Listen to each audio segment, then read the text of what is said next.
Hey everybody, Denskill here. Hope you're having a good day. In today's episode of Gear Journeys, we're going to be looking at pedal boards in a modular kind of way. I'll explain what that means and you'll hear some sound samples. Stay tuned.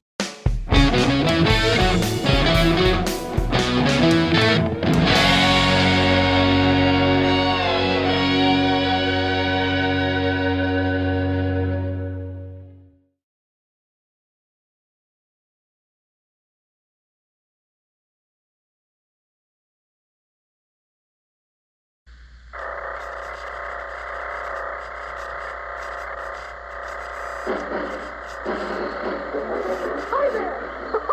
Come on along! We'll help you on. Boys, I can hardly wait to go.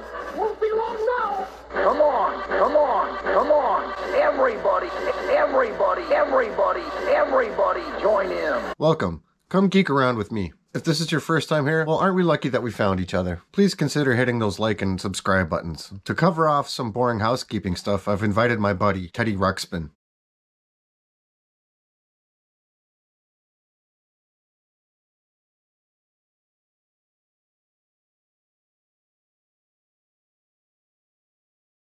So from the very big to the very small, some pedal boards are designed to rule them all.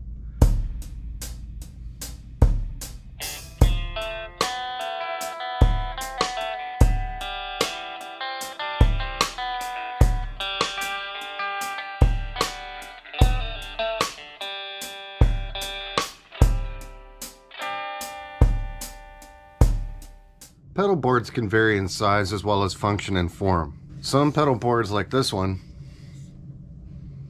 have a mixture of different pedals meant to cover different bases. In other words, I can do almost any type of gig or record or play live or rehearse with a pedal board like that. As you can see, it's got all of my necessities on it. We have a tuner, a gain section here, a modulation section here, my reverb and delay, compression, boost, and EQ in this pedal. That's in contrast to a pedal board like this. This pedal board just features gain pedals, all different kinds of distortion. I've got my Marshall in a box and fuzz. I've got my Tube Screamery type warm boost. I've got the Chase Bliss Automaton, which frankly does everything. And I've got the Diesel VH4 2, which is an amazingly powerful gain pedal. So where does the modular idea come from? Why am I using that word in reference to pedal boards? I'll explain in a minute. I guess it helps to understand pedal boards as modules or collections of modules if you look at how they're applied and what they're used for. For example, my Do Everything board is a collection of different modules, but when you put those together, it itself is a giant module that does a variety of different tasks. Looking at my dirt board, you can see that it does one thing in a bunch of different ways, which I find very useful when it comes to certain applications, especially home recording. I've basically got all my distortion needs on one board that I can just plug in series or into a loop in my other board. What do I mean by that? Let me show you. You'll know it's time to turn the page whenever you hear the chimes ring, like this. Now, this here is my wet board, designed by myself and my buddy Jamie, who put this all together and wired it all up. It's already been through some changes since he modified it, the newest addition being the Zoya here from Empress. First, let's look at my signal chain and kind of the master brain behind this whole pedal board. Right here, what we have is the Earthquaker Devices Swiss Things. Because this board is mostly made of special effects, such as the Microcosm and Astral Destiny, as well as my keyboard pedals, I wanted to have it on its own loop. If you notice, I've also got a looper tucked at the end. So this board really does a lot of my colorful effects and sounds. And I wanted to treat this board as its own set of modules and its own module. Getting back to the Swiss Things, this pedal allows me to have two different loops that I can turn on and off separately. This button in the middle is a boost function, which is also pretty handy. What I've done with this board is I have all of these pedals running through one loop, which is loop 2 on my Swiss Things. Loop number 1 is where I plug another board in, most likely my dirt board or any other board I want to work with. I can use any other effects with this board, just by plugging into this special interface box that Jamie made for me. From the Swiss things, it also features dual outputs for using 2 different amps. So I really like that feature as well. There's an A/B switch to switch between both amps, or you can engage both at the same time. And if the amps get out of phase, there's this little toggle switch here. This knob lets you select the amount of boost. So what that allows me to do is have 2 separate boards running into each other with the ability to turn either one off completely. It's a little less tap dancing and gives me a lot of options. I can really mix things up when I'm recording that way. And it's especially fun auditioning new sounds, tones, and textures and putting them into my looper pedal. I should mention that you don't need a fancy device like the Earthquake or Swiss things to accomplish the same idea. There's a lot of pedals and switchers out there that do the same thing. Another fancy way to connect different pedal boards together is by using an insert loop. The camera's not picking this up really well, but this is a box made by my pal Jamie. It shows the signal chain here. It starts with guitar, wah, tuner, compressor, and then I've got an insert loop here where I can plug in a different kind of pedal. Actually, that connection is up here. After that insert loop, I've got all of my effects and there's an output for the amp. Here's where I plug in my wah pedal. It's got a dedicated power supply to it. And of course, if you're using any products like the Line 6 Helix, Fractal's Axe-Fx, or the Neural DSP Quad Cortex, you can assign different loops so that you can access external modules and turn them on and off at will. Teddy, you okay there, buddy? Next, we're going to hear some sound examples, but before that, through the magic of time travel and YouTube, this board here is going to go through a change. All right. So, it's definitely not the same board anymore. As you can see, I upgraded.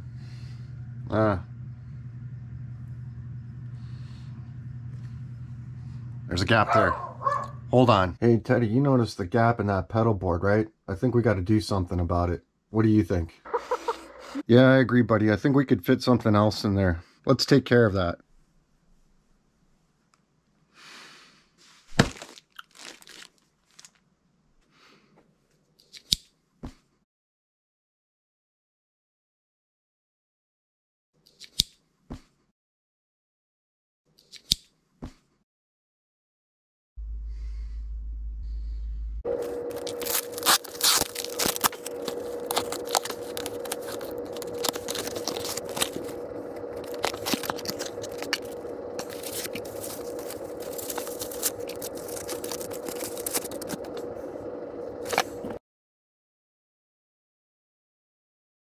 Hey, Teddy, could you get that new pedal onto the board for me, please? Thanks, buddy.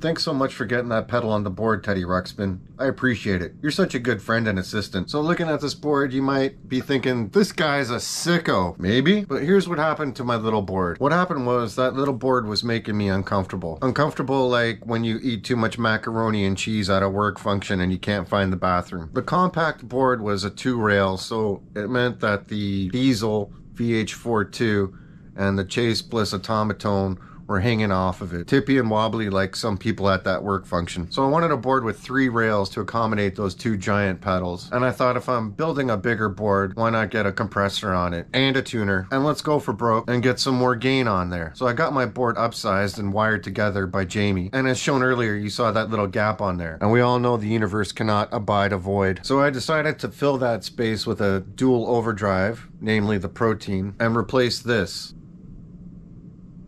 the Earthquaker Devices plumes. Now, I love the plumes, but it's going back to the vendor that I got it from. This is a damn great pedal. But I had the space for a dual overdrive, which is a little more versatile for me. So I decided to go with the Protein. Plus, it's got a Blues Breaker on one side and a Nobles ODR on the other, which are non-tube screamery type pedals, which I'm kind of fond of. So let's hear some sound samples from this here board. I'm not going to do full demos of each pedal. You can check the interwebs for full demos and reviews of each of these amazing pedals. Instead, I'm just going to mess around and play some stuff.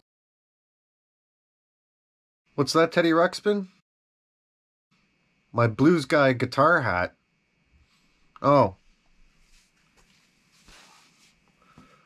One more thing. Stubble check. Now we can play the blues. 50 Shades of Grey, baby.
Hopefully you heard the different characteristics of each dirt pedal there. When you stack them together, the results are fantastic. By upgrading my pedal board from having 4 pedals, I went from 50 shades of gain to 50 million.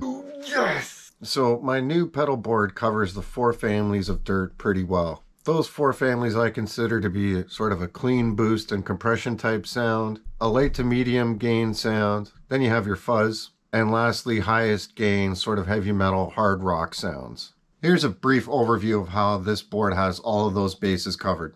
After my signal passes through this tuner, It goes into the Cali 76 Stacked Edition compressor from Origin Effects. It's got 2 compressors in it, which you can control independently. After that, the signal passes through here to the Mad Professor Loud and Proud, which has 2 types of drive on it. This pedal has a Marshall and a box type sound on this channel and a fuzz on this channel here. After that, keeping with the fuzz family, the signal goes up here to the Golden Fleece by Mythos pedals. Continuing on here, the signal then goes to the Chase Bliss Preamp Mark II Automatone, or as I like to say it, Automatone. This fancy pedal here has a Benson preamp in it, so it covers a lot of light dirt, medium dirt, and even fuzz sounds. Continuing with the light to medium dirt category, we have this new acquisition here, which is the Protein by Brown Amplification. Moving on to the heavier gain side, up here is the Wampler Ratsbane, and from the Ratsbane we go into the Diesel VH4 2. So I've got my compression and boost here to sweeten the signal and give it a little more roundness and thickness. I've got a lot of light and medium to gain options here, just in case anyone wants to party with some dirt. I've got my fuzz covered with at least 3 or 4 different variations on that, in case things start to get a little hairy and you need that gnarly sound. And then I've got my heavy metal dirt section over here, which I use to grind the bones of fairy dolphin babies. For those out there with those really keener than keen eyes, this board is indeed a worship board. A worship board. Yes, the plastic bull god. Yeah, you Lord. The plastic bull god of rock. Personally, I like boards that you can forget about once they're set up. Is this easy, folks? So simple. Isn't it, you guys? Isn't it simple? They're nice. They're nice. This is kind of nice. They're nice. New pro model. New pro model. New pro model. If you followed all the instructional material, you just... You follow all instructions and you?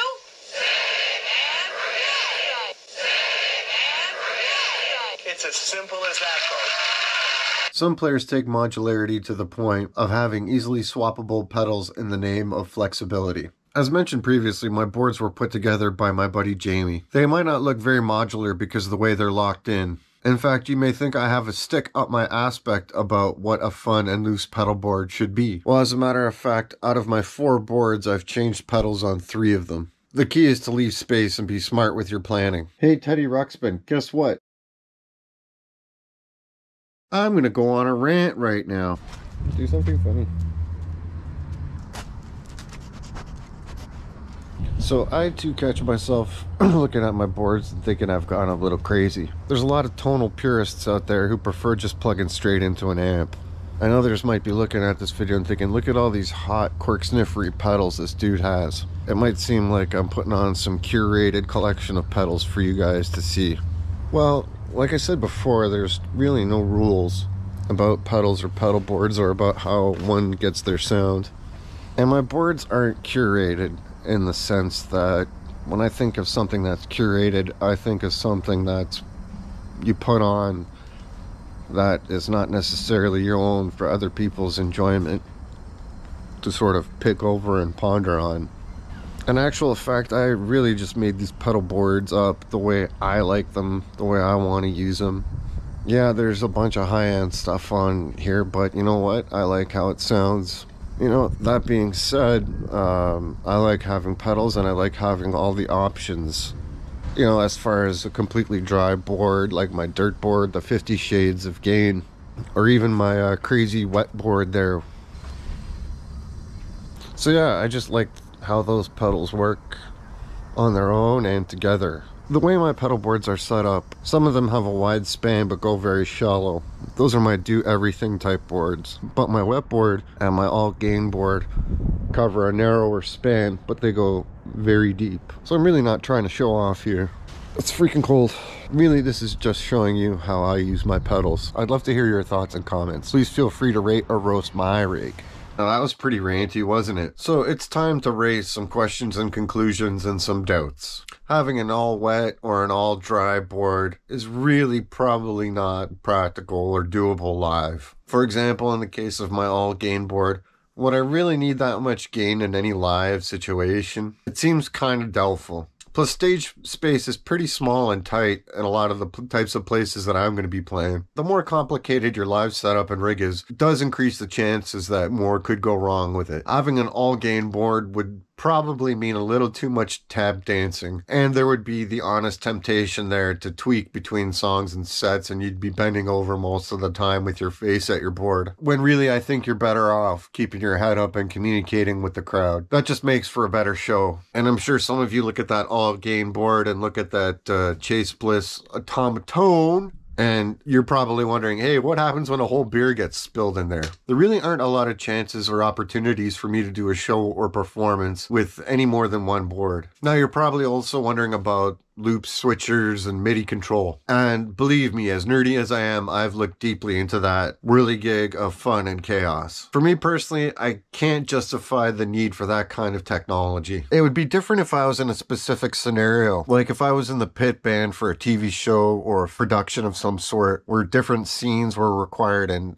lightning fast timing to switch sounds, and where you have a lot of material to manage and master and get through. There I could see myself getting into some sort of MIDI application, but I'd probably go Helix or Quad Cortex or Axe Effects. I'd go for the Boss multi-effect stuff that's just been released too. Being in a cover band sort of comes close to approximating that type of situation, but again, the chances of me getting into MIDI or loop switching is about as equivalent as me starting my Olympic figure skating career tomorrow, shooting the eye out of a squirrel in a tree from a helicopter, or seeing a cyborg fight a dinosaur. All those scenarios are really cool but highly unlikely. I really just don't need MIDI to call up patches or switch pedals on and off. Another thing to consider is buffers. You might be saying to yourself, hey Denskill, with all those pedals, you're losing more high end than a Journey cover band. That's good enough. So I'm sure you'll be relieved to know that I have a solution for that on all 4 boards. My wet board has the Earthquaker Devices Swiss things, which I talked about earlier. Since that device is powered, it's got fully buffered inputs and outputs for both loops. On my 3 other boards, I'm rocking a TC Electronics Polytune, which has a buffer in it. So why not another programmable distortion pedal like the Boss OD250? Or a multi-function distortion pedal like the JHS Rat Pack or Bonsai? From what I've seen of those pedals, they're pretty awesome, but I honestly haven't tried them or played them myself. Here's my hot take. The Boss unit would be cool as far as a unit being programmable with presets, but I prefer the sound of the Chase Bliss automaton. The JHS products are great too, especially for those that need multiple tube screamers or rats. As crazy as my board is, I still don't need that many variations. But you don't have to take my word for it. Let's look at some of the cons associated with having a board dedicated to one type of effect. I've noticed first off how expensive that can be. I've also noticed that it can be as complicated as you want, which can be a bit of a rabbit hole doing all the research. It can also lead to option paralysis, which I sometimes call throwing the cheese. I really don't know what that means, Teddy, do you? And I mean, what happens if you build your board and you get a pedal on there and it doesn't work out or you don't like it for whatever reason? That happened to me with the Jackson Audio Fuzz. As cool a pedal as it is, it just wasn't for me, so I ended up returning it. Finding a good fuzz is tricky too, sort of like barehanding a hedgehog. Another con which can be tricky to navigate is the size and spacing of your board. For example, a couple of the boards I ordered were pretty tight on spacing and I almost had to order another size board. And you saw what happened with my little board. I upsized to a bigger board for that very reason. Another con that we've talked about already is that it is really impractical live to have multiple boards or one board dedicated to one set of modules. So now let's talk about some of the pros and positives to the whole situation. For one thing, variety is the spice of life, and having an all-dedicated board is really a studio dream. I really do get 50 million shades of different tones. There's always new combinations of sounds, which is a source of inspiration for me. Another pro is that you sort of forget that gear can be a limitation. For example, if I want that microcosm weird granular sound, I can just dial that up. Or I can even create my own patch on the Zoya. It's also really fun to scope out a board and do the selection process. It can be crazy, but it can be fun too. In fact, the biggest thing I learned during the design and build of this platform is that I had fun, which in fact proves I am capable of human emotion. The only way he could explore would be to stand on a chair. And a two-headed, two-fisted bonus at the end is that with my boards complete, it doesn't look like I'm going to be buying a pedal in the short term again. It kind of helps with that gear acquisition syndrome thing because nowadays I spend more time playing around with my pedals and getting new sounds rather than scoping out more gear or trying to figure out the next thing to buy. In the end, having a board made up of one type of module to make a super module may or may not be for you, or it might appeal to you outright. Perhaps you're one of the growing number of guitarists who play only at home. While I do gig, most of my time is spent playing at home. So having these boards and this type of setup really works out for me. I'd really love to know how your rigs are set up. How do you like your pedal boards? Can you swap pedals in and out easily? Do you use one rig to rule them all? Or do you have more than one? How crazy do you get with this stuff? Do you have vices for your devices? Or do you even bother with any of this pedal stuff and just go straight into the amp? Really love to hear what you guys have to say. Please let me know your thoughts in the comments. Teddy and I really hope you liked this episode. Take care until next time. This is Denskill and Teddy signing off from Denskill Music Labs. Great job today, Teddy. Listen, I'm gonna go to bed. I'm pretty tired from all this filming today.